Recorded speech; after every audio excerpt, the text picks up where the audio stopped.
apologize partly, a little bit, I guess, for the hiatus, man, but it was just too many, moving parts and, like in the world, society, so many different things going on.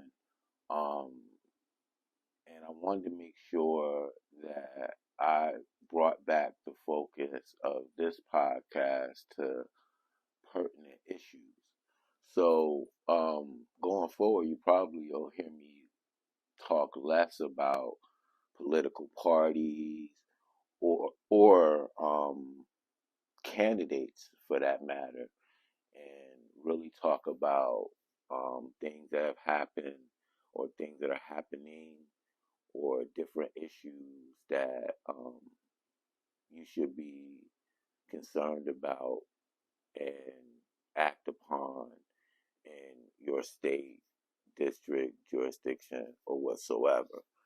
Um, with that being said, short podcast to get back going. We're going to talk about some problems up here in the Northeast um, with the MTA, Amtrak, and New Jersey Transit.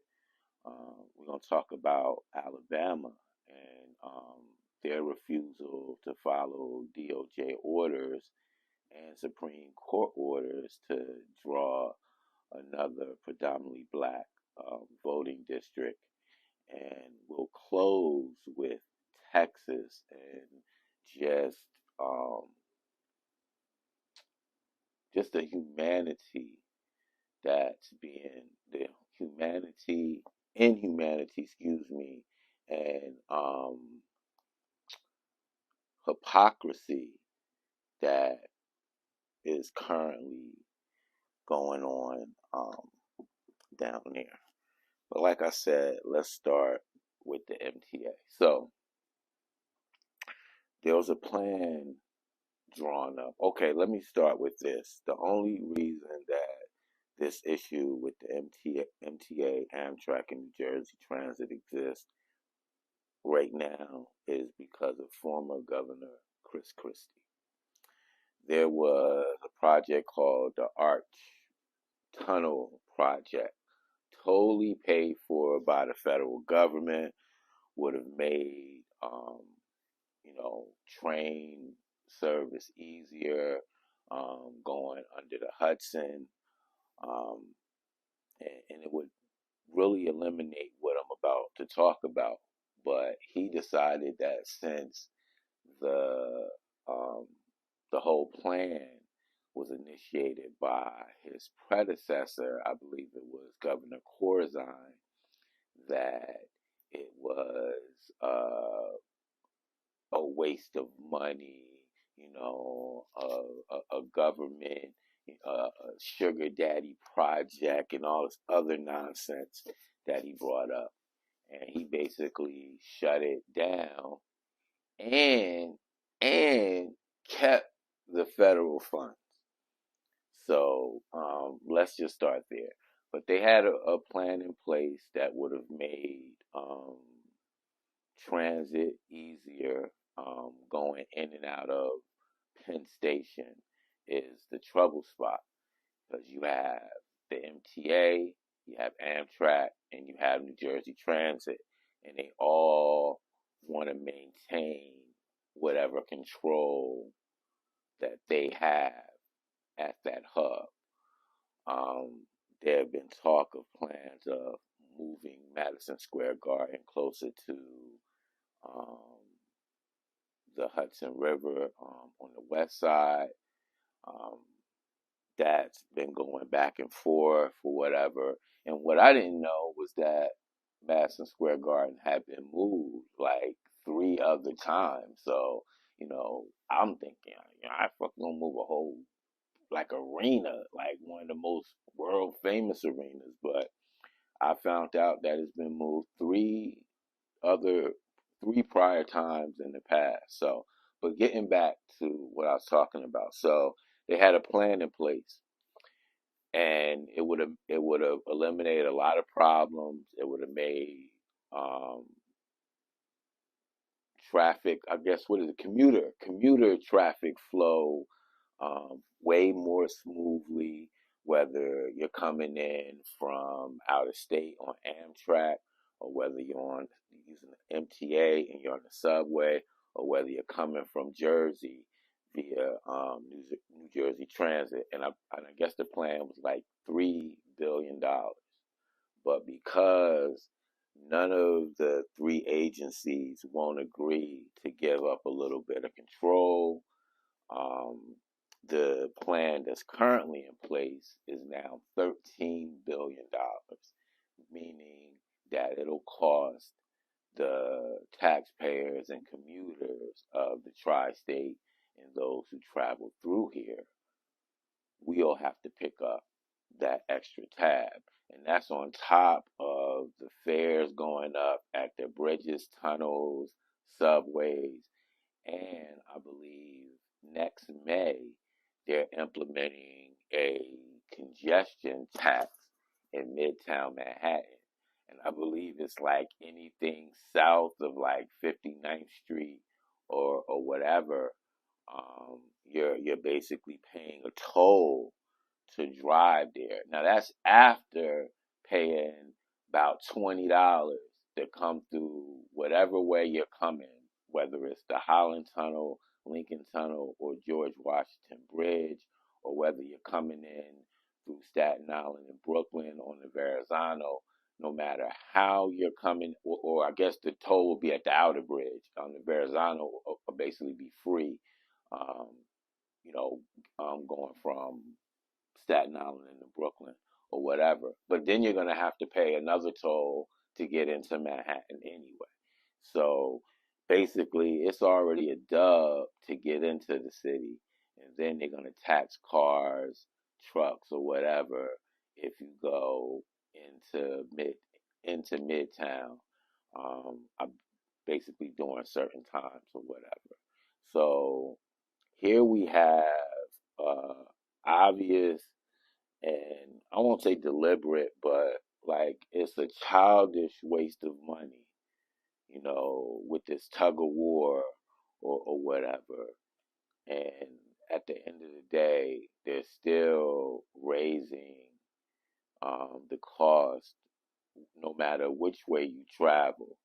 And they can't even show that they can properly manage themselves and work cooperatively with other um, other organizations for the greater good of the people. So my people listening from New Jersey, New York, Connecticut, even Pennsylvania to some extent or whatever. Just keep an eye on what's going on with Amtrak, New Jersey Transit, and MTA, especially when it comes to Madison Square Garden and Penn Station. That's really big on what they finally decide to do in regards to whether they're going to keep Madison Square Garden at its current location and leave it, as part of that transit hub, or are they going to move Madison Square Garden a few blocks to the west and have Penn Station stand alone as simply just a transit hub? So I'll follow up on this story when more news is available. All right. Let's go to Alabama. So the Supreme Court ruled that Alabama must draw another predominantly black voting district to have a total of two.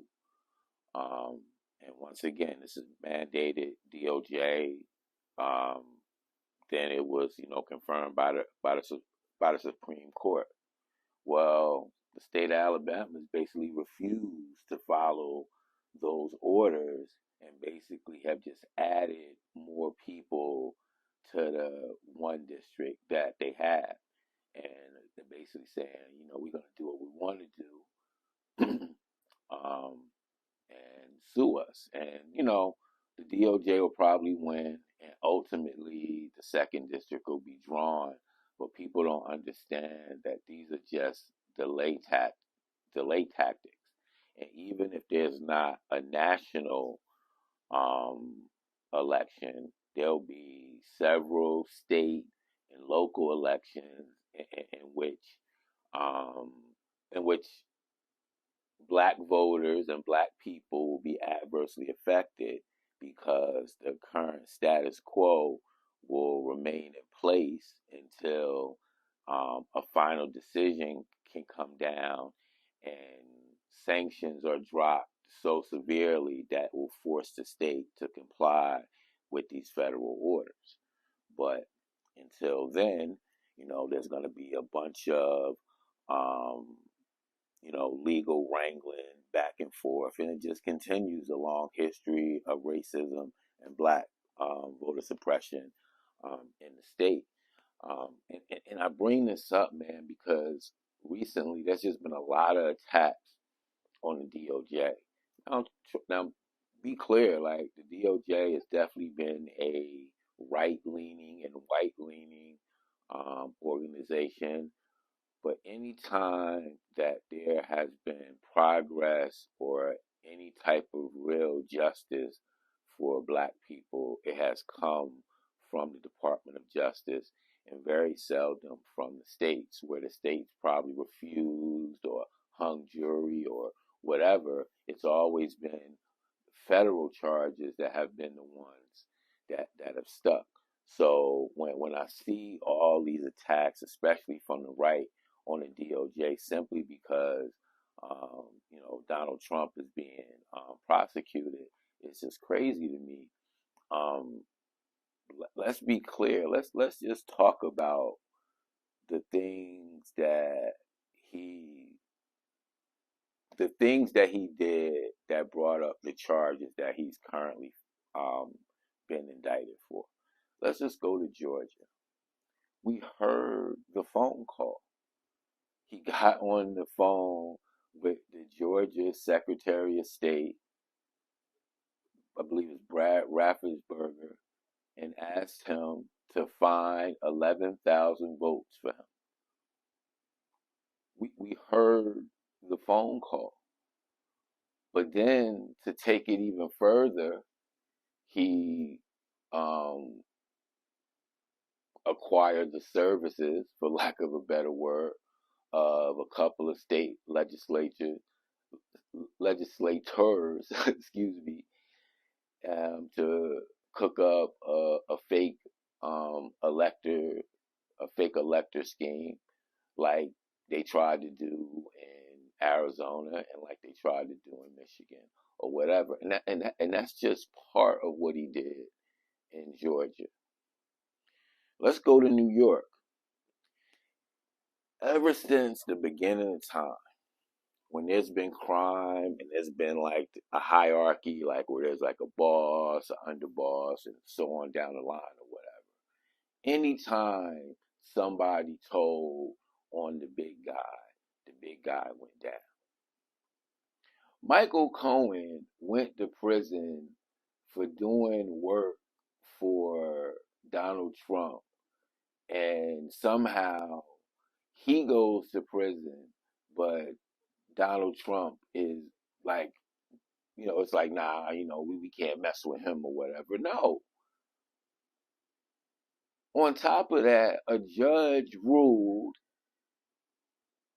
that he raped a woman. Like, I don't understand how we can sit back and just allow attacks on the DOJ to the point to where Congress is now trying to attack, well, the GOP portion of Congress is trying to attack DA Fannie Willis down in Georgia just because she indicted Trump and 19 other people. It's so bad to the point that they're asking for the Republican governor to come out and publicly speak out against this fake and phony investigation and basically just a political and racist attack on a black district attorney for doing her job. She the same woman who prosecuted a whole bunch of black teachers in that cheating scandal and got them basically all to plead guilty. She's the same woman that's currently prosecuting Young Thug and that whole team or whatever.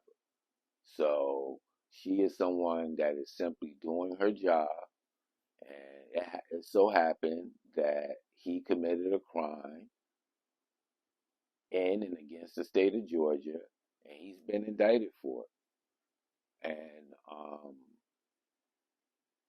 more people got to get over like this love affair with old boy. You know, it was more money out there, yeah, because it was stimulus money out there, and it was more money out there, and people were spending less money because there wasn't a lot of places you could spend money. So long as you know your rent, car payment, and those things were good or whatever, you know, your travel wasn't the same. You know, like a bunch of things changed or whatever. He didn't do anything good for anyone except rich people. He didn't even do anything good for his supporters, not the working class ones. It was a good ride. You know, it was a lot of money out there, but it was stimulus, a COVID money, and unemployment and enhanced unemployment, and that went on for over a year. So, you know, he wasn't just signing checks and sending dough out there or whatever. And I was glad that people was able to cake up, especially like those women who had kids who got an extra bump per child, and and all that, whatever, man. From that standpoint, it was a good time. But this had nothing to do with anything he did or any of his policies, no matter how much he insisted on signing those checks or whatever, man. So um, we need to allow the DOJ and Merrick Garland and Special Prosecutor Jack Smith, um, Fonnie Willis, um, Alvin Bragg, all the different prosecutors.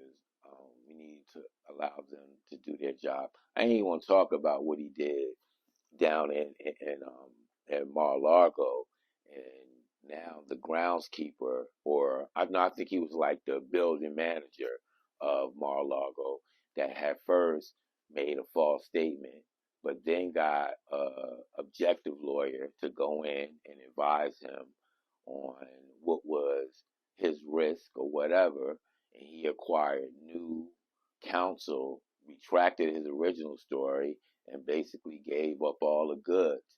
On top of the fact that they thought they destroyed videotape evidence and they didn't, so they got tape of them basically carrying boxes through a tunnel to where they was trying to stash the classified documents. So it's not only that he's been indicted, it's pretty much that the evidence is enough to hang him or whatever. Like he shouldn't still be getting the type of fanfare he got. It shouldn't have been 100 motorcycles rolling him in to turn himself in for a felony.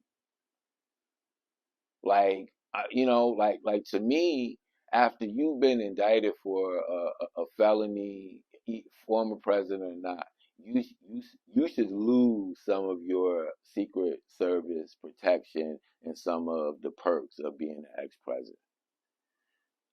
So I don't want to get too far on him because we'll be talking more about his cases and his indictments on a future episode or whatever. But pay attention to what's going on in Alabama.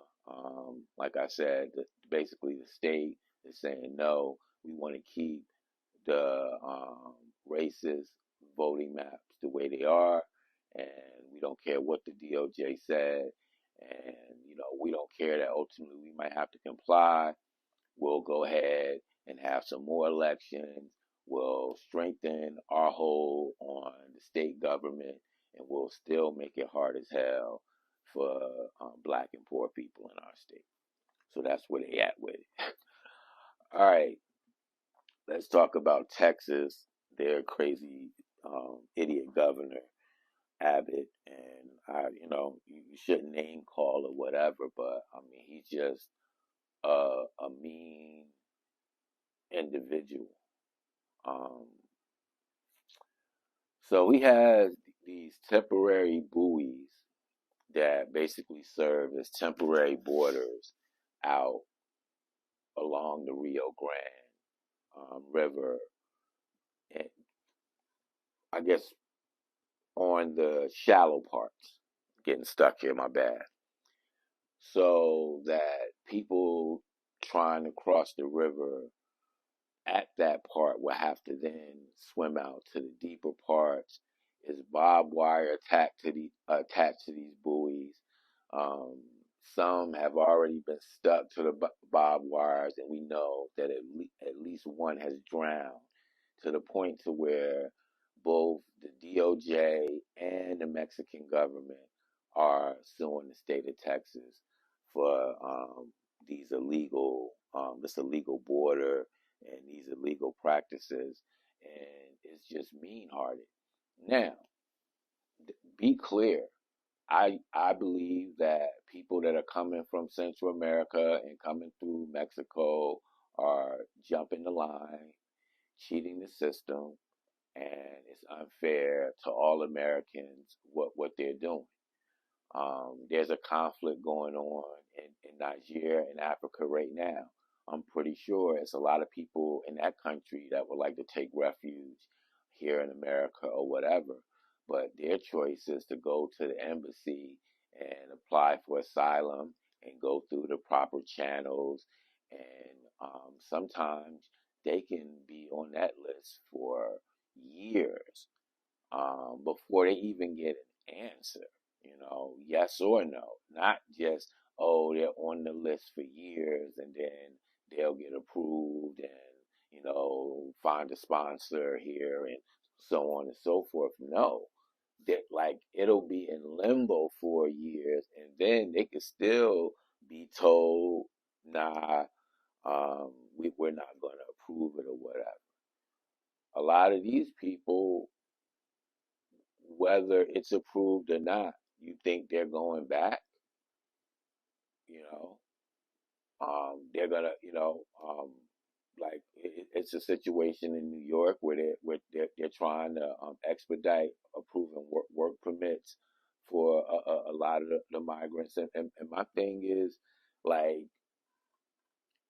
nothing has been officially approved for them to legally even be here, and I'm not saying that they shouldn't be housed and fed and taken care of, but they shouldn't be allowed to go and be a part of American society until a decision has been made, just like people from places that don't have a geographic advantage and a very large porous border.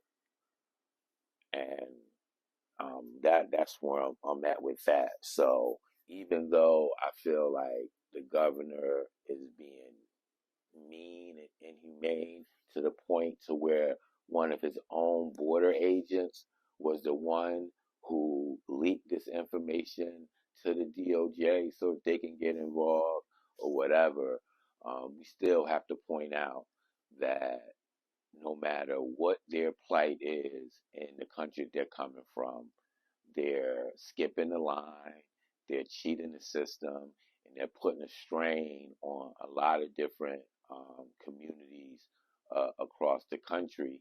And they're creating anger from people that are really open to immigration and open to diversity, but live in a place that already has challenges, already has homeless issues or whatever. And now um, places in their town are being turned into shelters for people who aren't even from this country, while people that live in that city who, may have fell on hard times sleep on the streets. So once again, we'll go more into the migrant issue once again on another episode. But I just wanted to let you know where I stood in regards to, like, I don't care how much they're breaking the law, skipping the line, cheating the system. They shouldn't be treated like that. So, and let's stay in Texas, the big anti-abortion state, zero, no cases. You can have a stillborn baby inside you, and you got to take that baby to full term.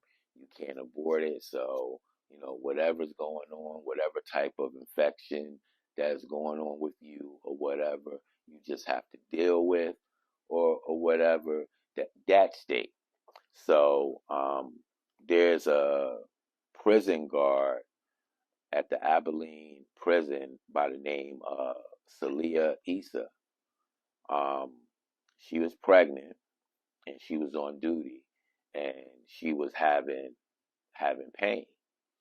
So um, she reported it, and her superior was like, "Oh, you just want to go home," and basically ignored her pleas or whatever. And when she finally got enough medical attention, the baby was stillborn. So she was suing um, the state, for um, not basically, protecting her as a pregnant woman or whatever.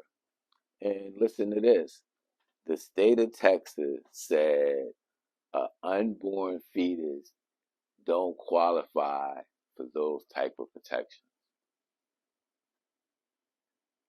So they'll make a woman have an unwanted baby.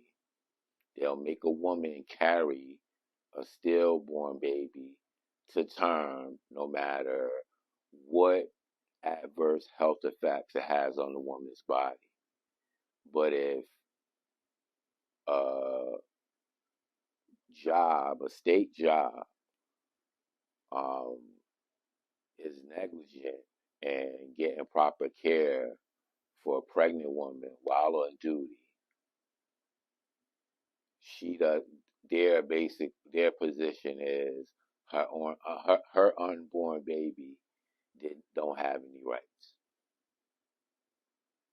So I don't know who's keeping score at home, but this is a state where